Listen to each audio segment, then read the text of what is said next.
안녕하세요. 장애인과 함께 행복한 세상에서 인터뷰 진행을 맡은 사회자 정광식입니다. 오늘은 유아특수교육학과에서 학생들을 가르치고 계신 김병건 교수님 모시고 한번 인터뷰 나눠보도록 하겠습니다. 교수님 안녕하세요. 네, 안녕하세요. 네, 반갑습니다. 우선 간단하게 본인 소개 좀 부탁드리겠습니다. 네, 안녕하세요. 저는 나사렛대학교 유아특수교육과에 재직 중인 김병건이라고 합니다. 반갑습니다. 네, 만나서 반갑습니다. 네, 반갑습니다.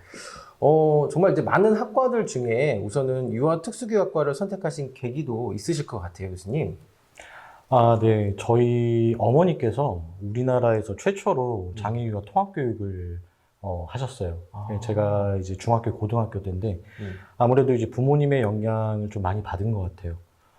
그렇기도 하고 제가 유학 중에 저희 아들이 이제 그 미국에서 태어났는데 태어날 때 이제 의료사고를 당해서 그 태어나는 날 이제 뇌수술을 해야 됐고, 그 과정 속에서 이제 저도 장애 부모로서 생활을 해야 됐던 그런 시절이 있었어요. 그래서 유아특수교육이라고 하는 것은 뭐 시작은 이제 선택은 저희 이제 부모님에게서 영향을 많이 받았지만 이제 지금까지의 과정은 이제 단순하게 저에게는 학문이 아니라 그 이상의 그 어떤 의미가 아닐까 그런 생각을 잠시 해봅니다. 네. 정말 그 삶에 중요한 어떤 계기가 있으셨던 것 같습니다. 그러면 교수님께서는 이제 교육의 가장 중요한 가치는 무엇이라고 생각하시는지 한 말씀 부탁드리겠습니다. 네, 교육이라고 하면은 저는 교육을 통해서 그 미래 혹은 한 개인의 이제 장래를 준비를 하는 것이 굉장히 중요하다라고 생각을 해요. 그래서 교육이라고 하는 것은 현재 지금 당장 필요한 것들을 뭐 전달하거나 가르치거나 이런 것들도 중요하지만 앞으로 변화될 사회에 어떻게 적응하고 살아갈지 거기에 대한 능력을 그 갖추게끔 도움을 주는 것도 굉장히 중요하다고 생각을 하고 있습니다. 네. 자, 그렇다면 그 특수 분야 및 그 다양한 분야에서 장애 인식 개선을 위해서 현재 가장 필요한 노력은 무엇일까요? 사실 특수교육 분야에서도 그 장애 인식 개선을 위해서 굉장히 오랫동안 많은 준비와 또 연구들을 해왔어요. 그래서 비장애인들에게 장애 인식을 이제 개선시키기 위한 노력들을 기울여 왔는데, 저는 이번에 그 드라마를 하면서 좀 많은 것들을 새롭게 좀 깨닫게 됐던 계기가 있었던 것 같아요. 그게 어떤 내용이냐면은 이제까지 이제 저희 특수교육 학계에서는 장애를 이해를 해야 된다라고 주장을 많이 해왔었죠. 그런데 저는 개인적으로 그 장애를 이해하라라고 우리가 이야기하기 이전에 선행 그런 과정이 있어야 되지 않을까라는 그런 생각을 잠시 했었어요.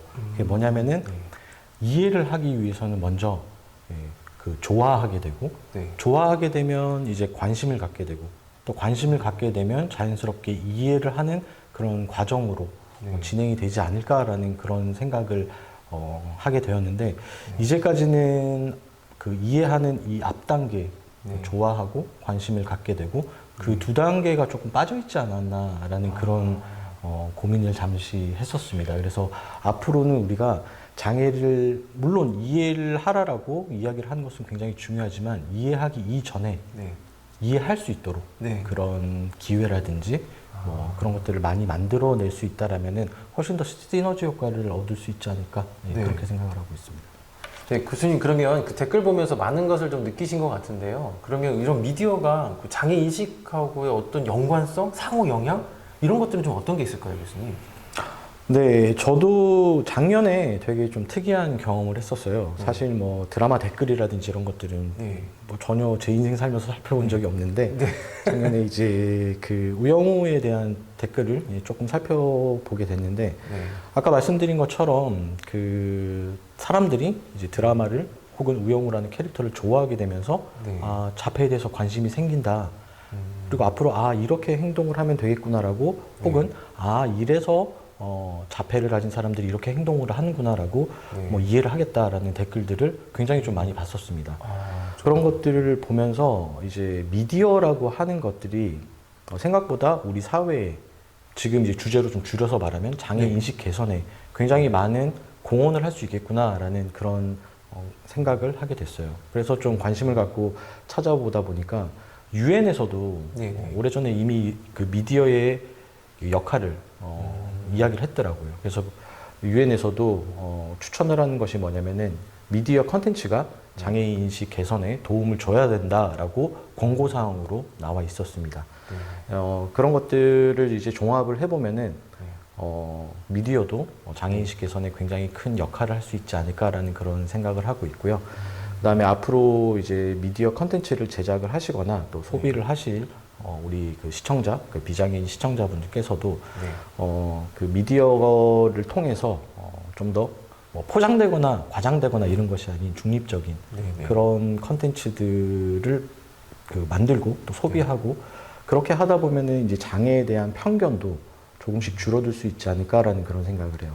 왜냐하면은 당연히 어떻게 보면은 장애를 소재로 만들어진 미디어 컨텐츠에서 좀 역사적인 분기점이 아닌가라는 그런 생각이 잠시 들었어요.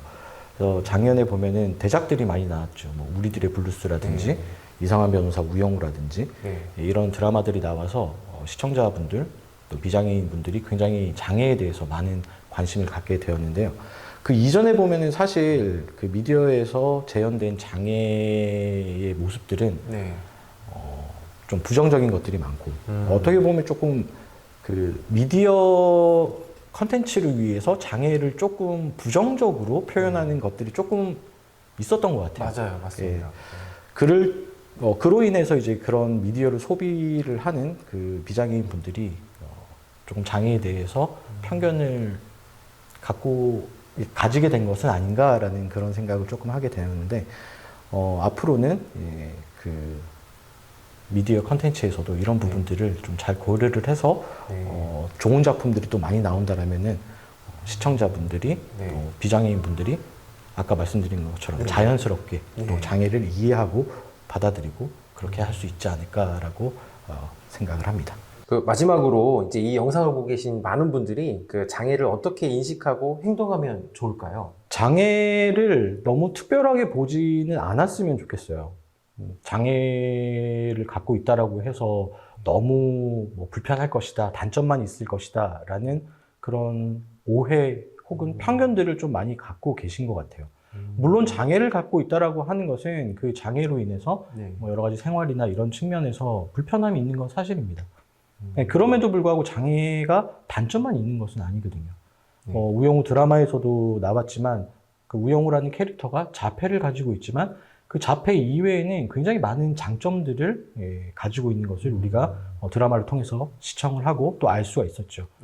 그런 것들처럼 우리 장애를 가지고 있는 장애인들 같은 경우에서도 단점만 있는 것이 아니다라고 말씀을 드리고 싶고요. 저는 이제 학생들에게 장애인이 세상을 바꾼다라고 가르치고 있어요. 예를 들면은 베토벤도 있고 우리나라의 뭐 세종대왕, 그 다음에 뭐 그 스티브 잡스, 뭐 기타 등등 너무나 많은 예들이 있죠. 제가 그 우영우 이제 모델링으로 사용했던 분이 템플 그랜딘 교수님이라는 분이 계신데 그 분도 자폐를 가지고 있고요. 근데 자폐를 가지고 있지만 세계적인 동물학자세요. 그다음에 템플 그랜딘 교수님의 말씀에 따르면 아인슈타인도 현재 기준으로 따지면 자폐다라고 이야기를 하고 있습니다. 이런 것들처럼 우리가 역사에서도 이렇게 보면은 세상을 바꾼 장애인들은 굉장히 많습니다.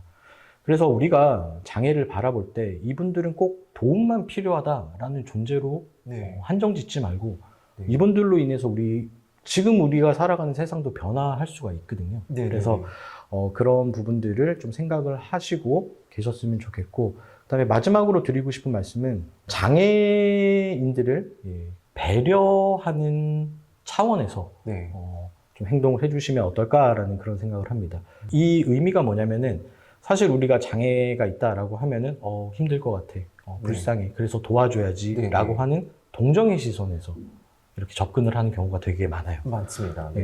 근데 사실 그분들은 동정이 필요한 분들이 아니라 배려가 필요한 분들이거든요. 배려라고 하는 것은 그렇잖아요. 우리도 장애가 없지만 뭐 예를 들면 이제 노약자가 되면은 뭐 자리를 이제 배려받는다라든지, 혹은 뭐 젊은 사람들도 뭐 배려가 필요한 부분들이 굉장히 많을 거예요. 그래서 우리가 동등한 그런 구성원이라는 그런 입장에서 동정의 시선이 아닌 배려의 시선으로 그분들에게 다가가면은 훨씬 더 좋지 않을까라고 생각을 하고 있습니다. 오늘 그 김병근 교수님과 이제 좋은 말씀 한번 나눠봤는데요. 네, 이 영상이 여러분들에게 혹은 이제 많은 학생들에게 도움이 되기를 바라겠습니다. 오늘 영상 여기서 마치도록 하겠습니다. 감사합니다. 네, 감사합니다.